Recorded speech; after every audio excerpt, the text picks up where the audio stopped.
Live from Fargo and serving you on TV, online, and on the go. This is Valley News Live at 6. Flooding is a big problem for drivers in Dickey County in southeastern North Dakota. Waterlogged roads to and from some towns are forcing some residents to stay put. More on that shortly, but first, the Red River flooding forecast was released today, and it calls for a crest at 34 to 36 feet.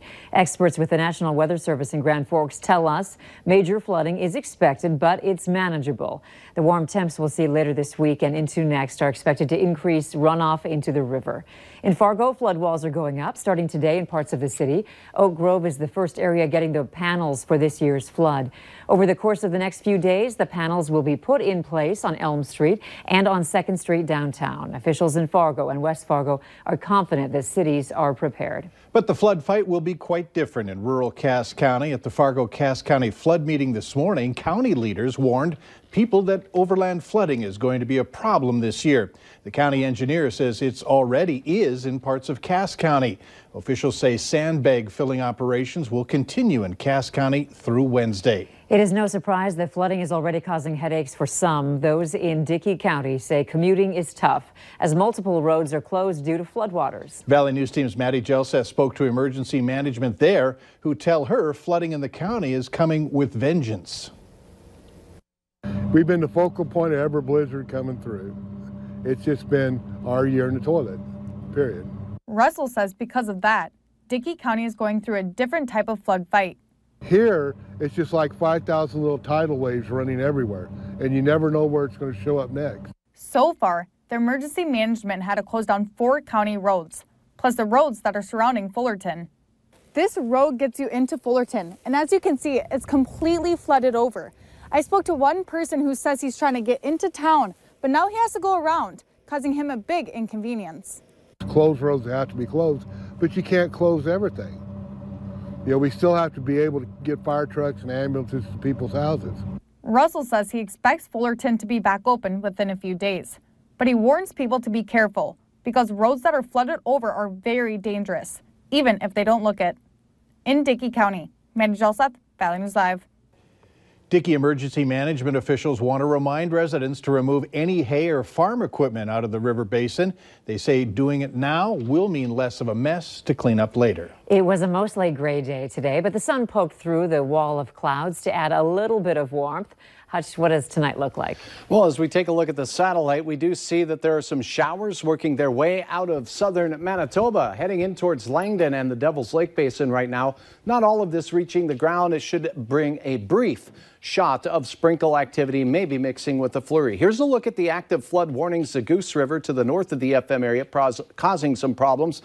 Some of that in large part due to some ice damming taking on place there. The Maple River down near Enderlin going through the same process. Now the Red River Channel from the Breckenridge-Wahpeton area right up through Fargo and points north, flood warnings continue for us. The Buffalo River, we're keeping our eyes on that.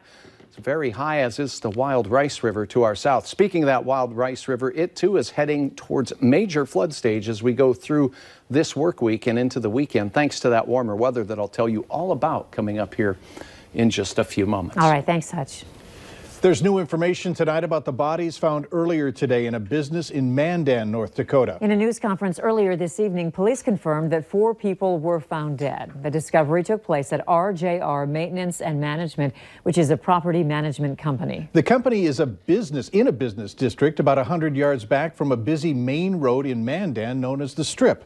Valley News Team's Melanie Palmer joins us with more information passed along late this afternoon by law enforcement. Melanie? Mike, Andrea, the first significant information was, as you mentioned, the number of bodies. From the time the news broke, police would only say they were investigating several bodies found at the business. Mandan's chief of police saying there were 3 males and a female. No names are being released at this time because the chief indicated they have not confirmed their identities. There was no mention of how they died, but the chief said the investigation showed the deaths were not a result of a murder-suicide, and they're searching for the person responsible for the killings. He called it an isolated incident, adding that there was no reason for the public to feel threatened. It's not something that you would wake up early Monday morning expecting to get the phone call on. So it's it's been a long day, and it's going to be a long investigation. So. We also learned that a manager at a nearby bowling alley says that police asked to see his business surveillance video. According to him, it showed only a couple of vehicles on the road that separates the businesses since 10 p.m. on Sunday. Mike? All right, thanks, Melanie. And stick with Valley News Live as this story develops. And you can watch the entire news conference from Mandan from this afternoon by going to our website, valleynewslive.com. We are learning more tonight about a Fargo man who was wanted by police for over a month in connection with an armed robbery in Moorhead.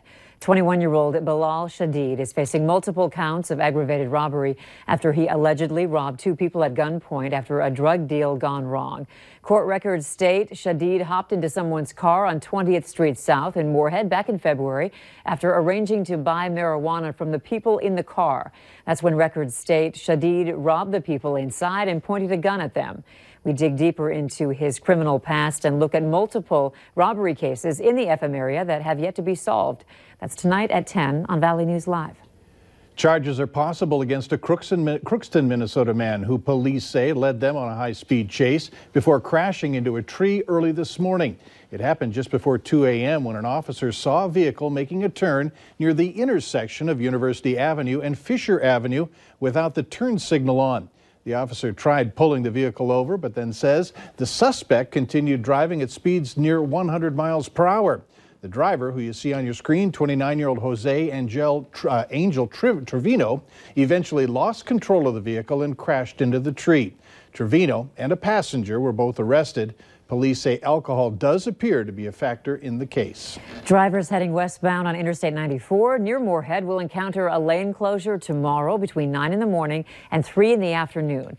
The left lane will be closed from 34th Street to the Red River Bridge as crews complete repairs to the center median guardrail. A University of South Carolina student was found dead over the weekend after getting into a vehicle she thought was her ride home, prompting several in the valley to share their tips on how to stay safe when taking an Uber or Lyft. So you always want to be with a group of friends. Never take any sort of, even if it's a taxi, like I would never take any sort of transportation by myself if you don't know the driver. You always check the license plate and ask them who they are, like their name, because it says it on there, and then make sure you have the right car. Both Lyft and Uber will tell you what kind of car is picking you up, as well as the name of the driver and their license plates. The ride-sharing apps also tell drivers the rider's name as well. Moorhead police say even though there hasn't been a problem with suspicious Ubers in the valley, it's never a bad idea to double-check your ride and to always try to have someone ride with you. More North Dakota parents are exempting their children from vaccines. The state's Department of Health says personal belief exemptions rose nearly 1% in the last year. The result is roughly 400 kids who are exempt from vaccination requirements. Experts say the increase is attributed to false information that is spread online. We are seeing more of a rise of people being vaccine hesitant. It's concerning that we could get a VPD outbreak or a vaccine preventable disease outbreak that's really easily prevented just because our vaccine rates aren't going up anymore.